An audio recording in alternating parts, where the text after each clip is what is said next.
Bonjour Pierre, tu pourrais te présenter pour ceux qui ne te connaissent pas? Alors maintenant je suis à la retraite, mais auparavant, pendant 40 ans, j'ai été directeur de recherche au CNRS.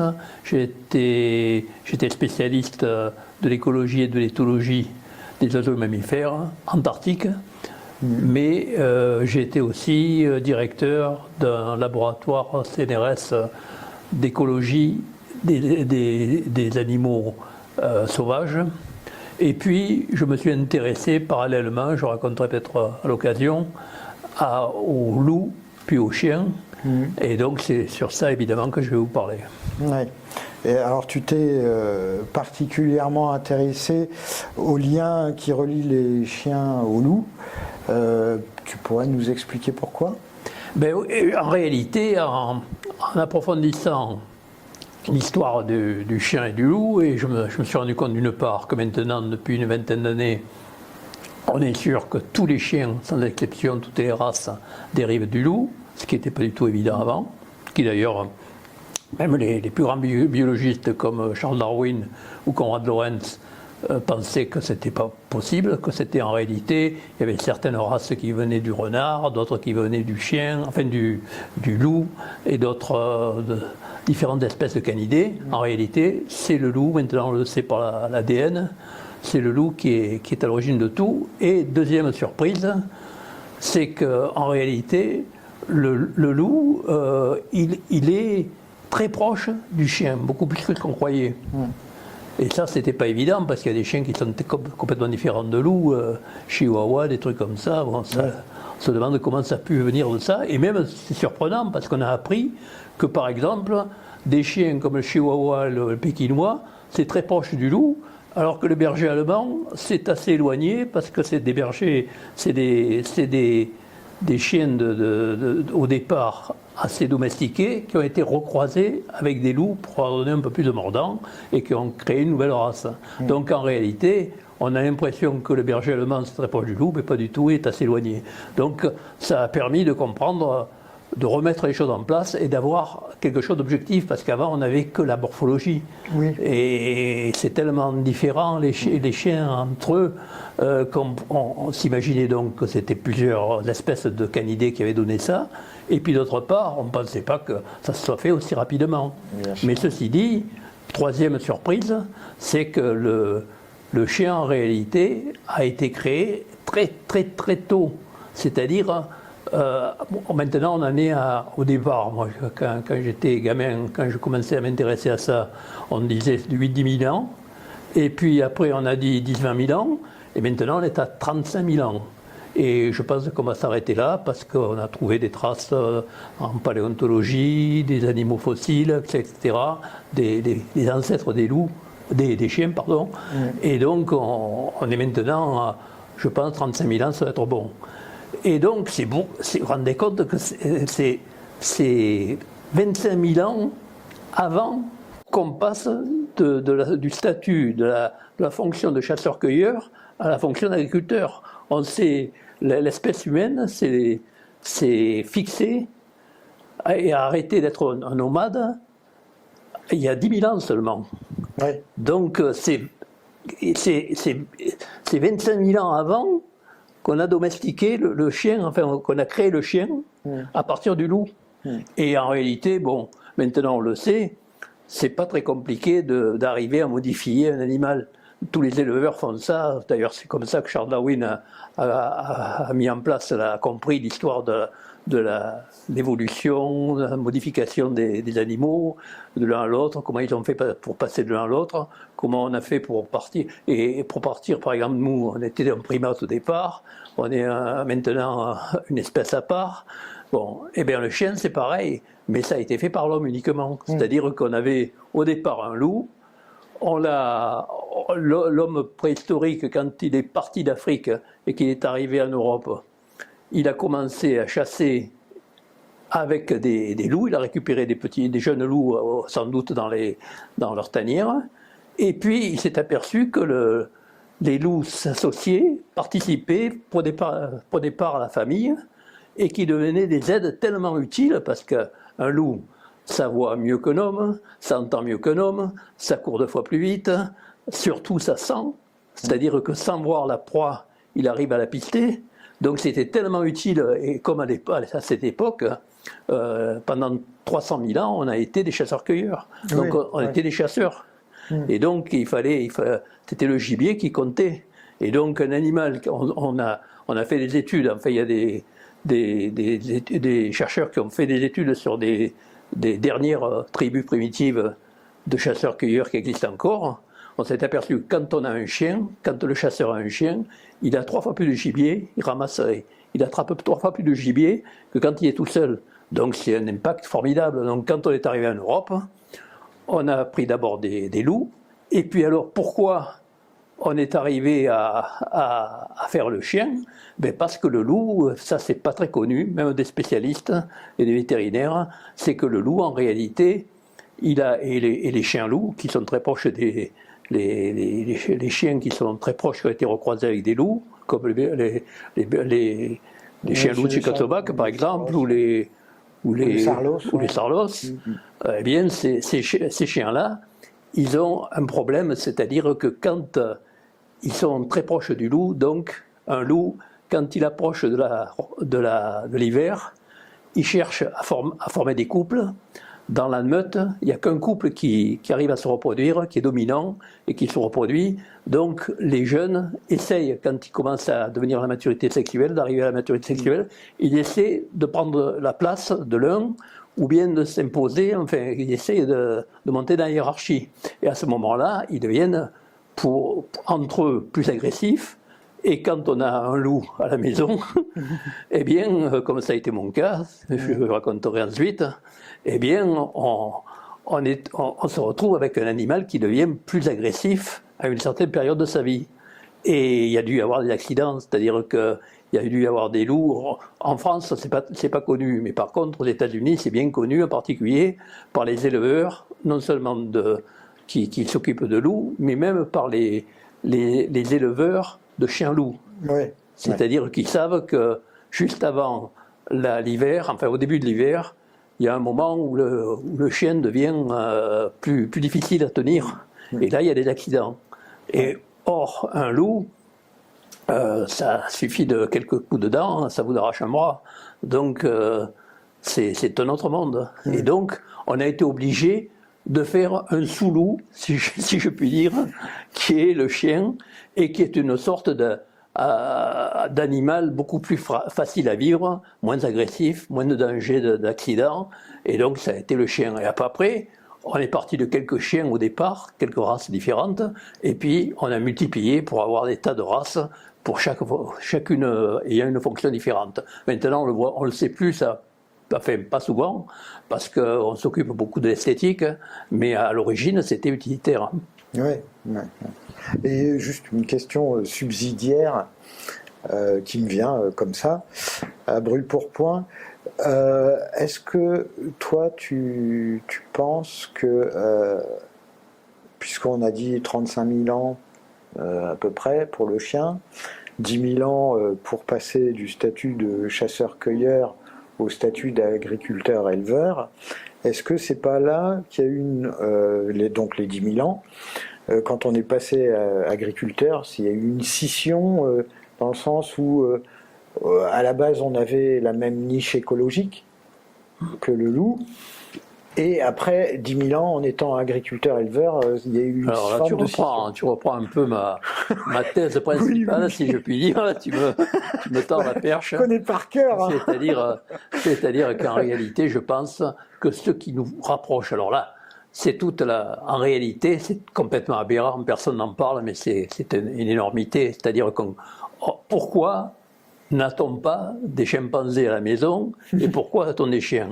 Le chimpanzé, génétiquement, c'est très proche de l'homme, et on a des chiens qui ne me ressemblent pas du tout, qui ne vont même pas dans la même famille, et qui se baladent sur 4 pattes. Comment se fait-il? En réalité, je pense que c'est une convergence, non pas génétique, comme celle qu'on a avec le chimpanzé, mais c'est une convergence éthologique, en réalité, et écologique, c'est-à-dire qu'en réalité, on occupait, pendant 300 000 ans, on a occupé la même niche écologique que le loup. C'est-à-dire que les chasseurs-cueilleurs, c'était des chasseurs en équipe de gros gibier, exactement comme le loup. Donc, on avait tellement de points communs que ça s'est bien passé avec le loup. Par contre, il y avait ce petit problème, c'est-à-dire l'agressivité quand ils veulent monter dans la hiérarchie. On est arrivé à le tourner en sélectionnant des animaux, c'est-à-dire on a pris des animaux, comment on peut prendre des animaux de plus en plus petits ou de plus en plus grands pour modifier les descendants, eh bien on a pris des animaux de plus en plus calmes, de plus en plus tranquilles, et on en a fait le chien. D'accord, ouais. Alors bon, la question suivante que je voulais te poser, c'est pourquoi et comment l'homme a fait le chien, mais tu y as en grande partie. Oui, en fin de compte, pourquoi on a fait le chien? Parce qu'on avait besoin de chasser au départ. Et donc on avait besoin d'une aide. Ça augmentait tellement l'importance du gibier que c'était utile. Et comment? Ben, c'est par la sélection. On voit, d'ailleurs c'est pour ça que Charles Darwin avait étudié ça de près, sur les éleveurs, en particulier de pigeons. Et il s'était rendu compte qu'en 200 ans, on a fait une flopée de races de pigeons, complètement différents, complètement curieux. Et donc, il a vu que ça allait beaucoup plus vite que ce qu'on croyait. Et donc, il a compris, comme ça, comment la sélection s'était faite et comment, en fin de compte, on passe d'une espèce à l'autre. D'accord, ouais. Et tu dis qu'on ne peut pas comprendre le chien sans connaître son ancêtre. Alors ça, c'est encore tu as des petits exemples pour... une de mes grandes théories, c'est-à-dire qu'en réalité, moi, je pense que la grande erreur qui a été faite, enfin moi ce qui m'a intéressé, c'est pour ça que je me suis spécialisé, c'est le rapport entre le loup et le chien, c'est qu'on ne peut pas comprendre un chien si on ne connaît pas son ancêtre, c'est-à-dire le loup. Parce qu'en réalité, le chien, qu'est-ce que c'est? C'est un loup modifié. C'est-à-dire que l'homme, il a enlevé tout ce qui le gênait, le hurlement, terminé, la fidélité au partenaire, au couple, dans le couple. Les loups sont très fidèles, les chiens pas du tout. Et donc, parce que certainement ça nous gênait, c'est-à-dire que les éleveurs, ils avaient besoin de reproduire les animaux sans s'occuper du couple. Or, le couple, il veut se reproduire qu'avec l'autre, donc avec le conjoint. Donc, ça devait compliquer la vie. Donc, en réalité, quand on connaît bien le loup, qu'on voit ce qu'on lui a enlevé et ce qu'on lui a ajouté parfois, eh bien, on arrive à comprendre le chien. En réalité, moi, je pense qu'actuellement, la compréhension, les scientifiques et les vétérinaires considèrent que le chien, c'est une espèce à part, mais ce n'est pas une espèce à part. En réalité, certains considèrent que c'est une sous-espèce du loup. C'est une modification du loup, comme par exemple le cochon est héritier du sanglier. Mais en réalité, bon, il est très différent, mais il dépend complètement du sanglier. Ben là, c'est pareil. En réalité, le chien, c'est un loup qui, au lieu de prendre son indépendance et son autonomie et de devenir maître de lui-même, de ne plus avoir de maître, eh bien, accepte, reste, moi je dis un adolescent éternel. C'est-à-dire qu'il reste continuellement infantile parce qu'il considère que le maître, c'est un peu le chef de meute pour toute la vie. Il ne remet jamais en question cette hiérarchie et donc il est beaucoup moins dangereux. D'accord. Ouais. Et tu as publié que le loup était altruiste. Et peux-tu l'expliquer et montrer en quoi cela concerne le chien? Alors, d'abord, il faut que je raconte que moi, je suis arrivé tout à fait par hasard au loup puis au chien. C'est-à-dire que je ne m'intéressais pas du tout, et je trouvais même que les chiens étaient un peu trop faciles à vivre, enfin trop. Moi j'étais spécialisé dans les oiseaux et mammifères sauvages, donc j'étudiais surtout l'Antarctique, j'ai passé 9 ans en Antarctique, et j'ai travaillé aussi en forêt équatoriale, sur les babouins, sur les singes, donc j'étais habitué aux animaux sauvages. Et donc, je trouvais que les chiens, c'était un peu trop gentil, quoi, entre guillemets. Et puis, le hasard a fait que le directeur du zoo de Montpellier m'a téléphoné. J'étais en rapport avec lui, j'étais bien copain avec lui, parce que je l'ai aidé de mes conseils pour pour que ces animaux soient en bon état, soient en bonne santé et soient en bonne forme. Et il m'a téléphoné en me disant, voilà, je sais que votre femme est une amoureuse des loups, est une passionnée des loups.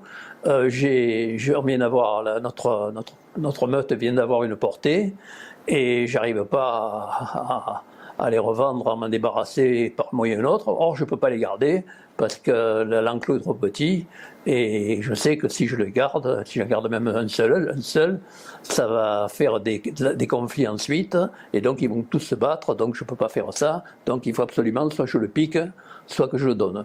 Donc il m'a proposé de récupérer une femelle, Kamala. Et bon, j'ai eu le malheur de proposer ça à ma femme qui évidemment a sauté dessus. Mon fils qui avait peur des chiens qui a aussi sauté dessus. Et donc on s'est retrouvé avec une jeune louve à la maison. Mais j'avais pas d'enclos, j'avais rien. Oui. J'étais dans un appartement au 2e étage.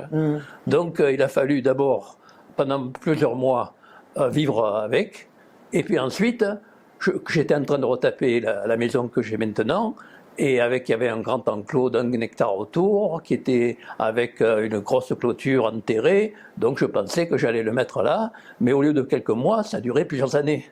Donc j'ai été, à ma connaissance, peut-être le seul à avoir élevé un loup à la maison et non pas dans un enclos, parce que d'habitude déjà c'est facile d'élever un loup, mais par contre généralement c'est dans le jardin ou dans la propriété, on a un enclos spécial, on les amène pas dans la maison. Oui, ou c'est des fois dans la maison, mais enfin les quelques exemples que je connais, c'est dans la maison, mais les premières semaines sont vite. D'ailleurs généralement ils cassent tellement de choses, il y a tellement de problèmes qu'on est obligé de trouver une solution. Et puis après. Donc je suis tombé comme ça sur le loup et j'ai été très surpris parce que je ne pensais pas que ce soit aussi fascinant, parce que c'est très, très affectueux, mais c'est dangereux par contre. Donc il faut absolument, faut pas se tromper.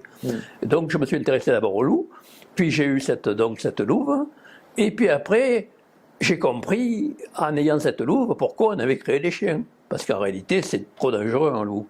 Et il faut vraiment, les accidents sont faciles à avoir. Donc ensuite, ça m'a réconcilié avec les chiens, et là j'ai une 20aine de chiens. Donc je suis comme ça devenu spécialiste des chiens, tout à fait par hasard, et même en dehors de mon boulot. Parce qu'en réalité, je n'ai jamais étudié les loups ou les chiens dans le cadre du CNRS. Et maintenant, je suis à la retraite, et là, je fais que ça. C'est-à-dire que je me suis spécialisé sur le chien, et en particulier son lien avec le loup. Parce que je pense que ça a été évacué, ça a été sous-estimé. Le lien avec le loup est très très important. C'est pour ça que j'ai fait même un bouquin, le chien, un loup rempli d'humanité. Eh bien, c'est pour montrer qu'en réalité, le chien et le loup, ça va ensemble. C'est-à-dire que quand on connaît bien le loup, on voit comment on a fait le chien, comment on l'a modifié, ce qu'on a enlevé, ce qu'on a rajouté, et puis en fin de compte, là on comprend mieux le chien, par exemple. On ne peut pas comprendre pourquoi un chien fait 3 tours avant de se coucher. Ça ne veut rien dire pour nous. Dans une maison, il n'a pas besoin de faire 3 tours. Non. Mais en réalité, quand dans la nature, on sait qu'un loup, il fait 3 tours, d'abord pour vérifier qu'il n'y a pas de scorpion ou de serpent ou simplement de cailloux. Donc il fait 3 tours dans l'herbe pour voir que c'est bien, comme ça lui convient. Et puis ensuite, on comprend que ça soit devenu un instinct, c'est-à-dire que le chien a hérité de ça alors qu'il n'en a plus besoin. Mais par contre, là, on comprend parce qu'on a l'origine. Alors, j'ai fait pas mal de bouquins ces derniers temps, surtout depuis que je suis à la retraite, évidemment, parce que j'ai plus de temps. Et donc, j'en ai fait un sur le loup, la vérité sur le loup, ce mal aimé. Donc, pour expliquer ce qu'est un loup, parce qu'actuellement, en France, c'est une catastrophe, on est complètement à l'envers. C'est-à-dire qu'on considère que plus on abat de loups, moins il y a d'attaques, et c'est l'inverse. Plus on en abat, plus il y a d'attaques. Donc, c'est pas aussi simple, donc j'explique ça dans ce livre. Ensuite, l'histoire de l'adoption d'un loup en appartement Eh bien, ça, je l'ai résumé dans ce bouquin, qui est une réédition qui a eu pas mal de succès, qui date de 12 ans maintenant, et qui vient de sortir en livre de poche à un prix dérisoire. Et puis, j'ai fait aussi un livre avec un éducateur canin, qui est sur le guide d'éducation éthologique du chien, où je résume, il y a 2 chapitres, pour lui, l'aspect pratique et pour moi l'aspect théorique entre guillemets, c'est-à-dire l'histoire du chien à partir du loup. Et puis j'ai fait un livre qui est sans doute le plus proche de ce que je viens de raconter, qui est Le chien, un loup rempli d'humanité, où je montre bien je fais l'histoire du chien à partir du loup. Alors là, on retrouve plein d'images que j'ai soulevé rapidement dans la discussion. Oui. D'une part, on peut voir, quand on voit toutes les espèces domestiques, quand elles sont arrivées, quand elles ont été créées par l'homme à partir d'animaux sauvages, oui. Et pourquoi le chien est si ancien. J'ai raconté ça, donc en réalité, il est complètement en dehors de tout. Et tous les autres animaux domestiques ont été domestiqués avant 10 000 ans, alors que le chien, c'est 35 000 ans. Oui. Donc il est complètement à part, le chien. Et d'autre part, je pense qu'on a pris des louveteaux dans la tanière et qu'on les a élevés. On s'est aperçu qu'ils s'adaptaient parfaitement dans la famille, alors que si vous prenez les chimpanzés, c'est pas ce qui se passe. Et puis ensuite, on a sélectionné des loups en les domestiquant, en les reproduisant ensemble les plus calmes pour obtenir le chien. Et après, on a fait des tas de races de chiens en fonction des besoins. Après, autre problème que j'ai soulevé, c'est l'horloge, si je puis dire, des chiens. Et donc là, c'est un diagramme qu'on voit en ce moment, mais qui est aussi dans ce bouquin. C'est, à gauche se trouvent les loups, c'est le point de départ du diagramme. Alors c'est un diagramme qui se lit en tournant, dans le sens des aiguilles d'une montre. Plus on tourne, on s'éloigne du loup, plus on est loin du loup, en fin de compte, au point de vue génétique. Donc c'est un résumé de tas d'études de distance génétique et d'ADN, oui, qui permettent de savoir où. Alors il y a, je ne sais pas combien, 30 ou 40 races, et on voit qu'en réalité où se trouve votre chien par rapport au loup. Ça explique beaucoup de choses. Ça explique que par exemple certains chiens, on a du mal à les commander parce qu'ils sont trop proches du loup. Par exemple le chien là, le chien loup. Ouais, le chien loup. Et par contre, il y en a d'autres qui sont très faciles, parce que par exemple, dans les chiens de berger, qui sont très loin du loup, le border collie, c'est un chien récent. Donc en réalité, il a été sélectionné à fond pendant des milliers d'années pour arriver à un animal qui répond au doigt et à l'œil.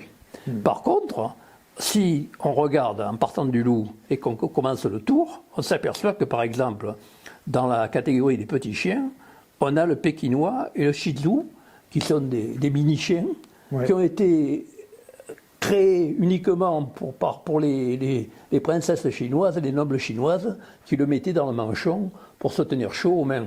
Donc c'est complètement un truc qui n'a rien à voir avec le loup, mais n'empêche, au point de vue génétique, c'est très proche, c'était pas évident.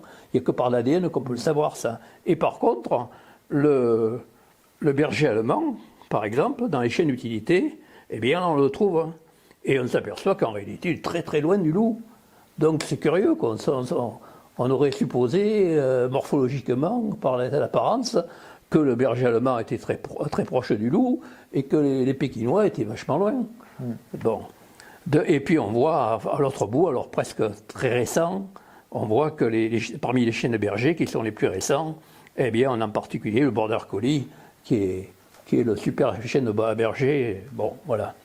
D'autre part, ce qui est visible aussi, qui a disparu chez le chien, mais qui était très net chez le loup, c'est que les loups, ils ont une membrane au fond de l'œil qui réfléchit la lumière. Ce qui fait que si vous voyez un loup la nuit, vous voyez que ses yeux brillent, ils sont jaunes, oui, ils brillent, parce qu'ils renvoient la lumière, comme les les crocodiles dans un marais. Hein, c'est la même raison d'ailleurs. Et donc, c'est pour amplifier la lumière, ça permet aux loups comme aux crocodiles de voir même s'il y a très peu de lumière. Hein. Ouais. Alors que par contre, comme on vivait avec des chiens, on était dit, le loup au départ est devenu, le loup nocturne est devenu un chien diurne. Et donc, il a pris nos habitudes. Et donc maintenant, vous n'avez pas de chiens dont les yeux reflètent la lumière parce qu'ils ont perdu cette membrane. C'est même pas volontaire de la part de l'homme, c'est simplement qu'on l'a pas sélectionné dans la nature. Un loup qui perd sa membrane, et il peut plus chasser. Alors qu'un chien qui est nourri par l'homme, ça ne lui pose pas de problème. Autre truc dont je n'ai pas parlé, qui est aussi intéressant, c'est que par exemple, on s'est rendu compte, des études récentes, que les chiens ont acquis des muscles spéciaux qui n'existent pas chez le loup et qui amplifient les mouvements du visage, qui le rendent plus gentil, plus accueillant, plus sympathique. Et en réalité, c'est l'homme qui a développé ça involontairement. Il a sélectionné des chiens qui étaient particulièrement sympas, etc. Donc, l'homme a créé chez le chien des muscles nouveaux qui n'existaient pas chez le loup. Et autre photo aussi qui est intéressante à voir, et que j'ai commencé à expliquer dans l'histoire de Kamala, c'est que on se demandait dans Kamala, c'est ça qui m'a mis la puce à l'oreille, et qui renouvelle d'ailleurs, je ne pensais pas trouver quelque chose de neuf en élevant un loup en appartement, parce que ce n'est pas l'endroit idéal. Normalement, on va dans la nature pour étudier un animal. Or, le loup, il n'y a pas tellement de temps, il y a 80 ans seulement qu'on connaît le loup et qu'on connaît sa structure sociale, le fait que c'est une meute avec un couple, et puis des autres qui viennent donner un coup de main, qui aident à la fois à chasser et qui aident à élever le jeune. Mais par contre, ce que j'ai découvert, moi, et qui n'est pas connu même des spécialistes du loup, enfin maintenant j'ai publié là-dessus, j'espère qu'ils s'en rendront compte, c'est que j'ai vu que Kamala, qui nous considérait comme des membres de sa meute, puisqu'elle était née, elle avait ouvert les yeux chez nous, eh bien, quand on avait des problèmes, par exemple sur les photos, quand Lynn va se baigner, elle se jette à l'eau et elle la ramène délicatement jusqu'à la rive. Et au début, on ne comprenait pas ce que ça voulait dire, parce qu'on l'envoyait, par exemple, quand on est sur le balcon, elle nous tirait par le fond du pantalon. Quand on s'approchait d'une piscine, elle nous barrait le passage. Donc il y avait des trucs au début que je ne comprenais pas. Et puis en fin de compte, quand on est allé se baigner dans l'Hérault, à côté de Montpellier, à Ganges, eh bien, on s'est aperçu qu'elle se jetait 10 fois de suite dans l'eau pour aller nous chercher. Et je l'ai filmé, ça, je l'ai même mis sur mon site internet, donc qu'on peut trouver d'ailleurs à mon nom. Et donc, vous voyez qu'en réalité, il y a un aspect qui non seulement n'a pas été vu chez les chiens, mais encore peut-être mieux chez les chiens que chez les loups. Parce que chez les loups, les scientifiques ne sont pas encore rendus compte que les loups sont altruistes. C'est-à-dire qu'ils protègent et ils entraident. Ils protègent les autres loups des dangers qui pensent les guetter. Donc, et parce que c'est pas facile à voir, il faut dire, hein, parce que moi c'était facile à un appartement, je voyais bien, alors que dans la nature, il faut être dans la meute pour voir l'aide que notre loup apporte. Et en fin de compte, sur les chiens, on l'a mieux vu, parce que les chiens, il y en a certains, ça dépend des races, c'est pour ça que c'est un problème génétique, et qu'on voit bien que ça vient du loup, c'est qu'il y a des races qui aident vraiment les gens, qui les protègent, qui les défendent leur maître, ou les enfants de leur maître, et puis il y a des races qui s'en foutent complètement. Donc en réalité, ça je pense que soit ils ont hérité des gènes d'altruisme du loup, soit ils n'en ont pas hérité. Donc en réalité, là, on voit encore le lien entre le loup et le chien. Ouais. Merci Pierre. Ces derniers temps, certains professionnels comme Hervé Pupier ou même Muriel Beck, célèbre dresseuse animalière, ont été critiqués pour leur position sur la notion de dominance. Alors, quel est ton point de vue sur ce sujet à la lumière de l'éthologie ? Ouais, je pense que c'est à la fois, c'est en fin de compte un remake, un renouvellement du problème qu'il y avait avant sur les enfants rois. C'est-à-dire, faut-il tout leur laisser faire ou pas? Et c'est la même histoire, c'est-à-dire que les gens qui ont une pratique forte du dressage, entre guillemets, comme par exemple Hervé Pupier, ils se rendent bien compte de la même manière qu'on ne peut pas tout tolérer d'un enfant, il faut bien quand même qu'il ait un cadre, eh bien un chien, on ne peut pas l'orienter, le piloter, l'éduquer uniquement par du positif. Et donc en réalité je pense que c'est un problème de langage, de mots, c'est-à-dire qu'on ne s'entend pas sur les mots. C'est-à-dire que la plupart des éducateurs, il y a la mode actuellement des éducateurs canins, donc c'est un argument commercial gigantesque, de dire moi j'obtiendrai tout ce que vous voulez de votre chien, mais jamais je m'opposerai à lui, je serai toujours gentil, je serai toujours en positif.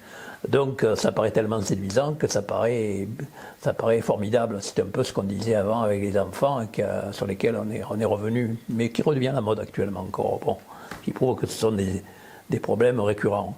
Eh bien en tout cas, en réalité je crois que c'est un problème de langage, parce que en réalité, même l'éducateur canin qui pense qu'il ne faut pas dire non à un chien, ils le disent un peu. Bon, évidemment, ils sont contre le dressage dur à l'ancienne, c'est-à-dire de frapper des animaux, etc. Ça, maintenant, je ne crois pas qu'il y ait grand monde encore qui puisse dire ça. Mais par contre, beaucoup d'éducateurs canins qui sont pour uniquement le positif, en réalité, ils acceptent de dire non de temps en temps à leurs chiens. Donc en réalité, c'est un faux débat.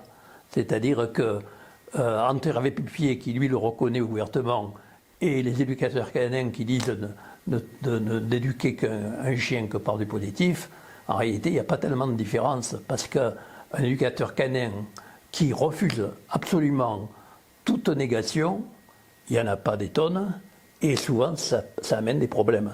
C'est-à-dire que le chien, il est comme un enfant roi, c'est-à-dire qu'il croit que tout lui est permis, et donc après il faut le ramener chez un autre éducateur canin, comme par exemple Pupier, qui pour le redresser et le remettre dans le droit chemin. Ceci dit, ça lui fait des clients.